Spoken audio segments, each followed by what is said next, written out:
Fascist Awami League যেভাবে বিরোধী দলের উপর হামলা ও তাদের কর্মসূচি বানচাল করত, বিএনপি সেই পথ বেছে নিয়েছে বলে মন্তব্য করেছেন জাতীয় নাগরিক কমিটির সদস্য সচিব ও সংসদ সদস্য আক্তার হোসেন। বিকেলে জাতীয় চক্ষু বিজ্ঞান ইনস্টিটিউট ও হাসপাতালে হবিগঞ্জে এনসিপির জুলাই পদযাত্রায় বিএনপির হামলায় চোখে আঘাতপ্রাপ্ত কিশোর আলিফকে দেখতে হাসপাতালে যান এনসিপি নেতারা। পরে সাংবাদিকদের সাথে আলাপকালে এসব কথা বলেন আক্তার হোসেন।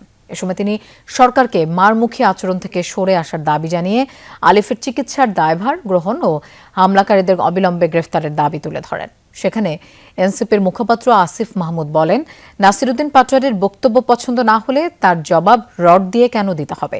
কথার পিঠে কথা দিয়ে যুক্তি দেয়াই রাজনৈতিক সৌন্দর্য। সরকার রাজনৈতিক শিষ্টাচার ভুলে গিয়ে সন্ত্রাসের পথ বেছে নিয়েছে বলেও অভিযোগ করেন তিনি।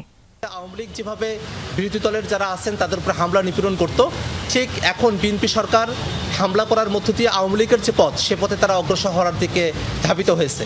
আমরা শঙ্কা করছি এটা দেশের গণতন্ত্রের জন্য হুমকি স্বরূপ এবং দেশের বাক স্বাধীনতা, জনগণের বাক স্বাধীনতা, রাজনৈতিক দলের সভা সমাবেশ করার স্বাধীনতাকে সরকার এই হামলার মাধ্যমে চিরতরে বন্ধ করার এক ধরনের চেষ্টা করে যাচ্ছে।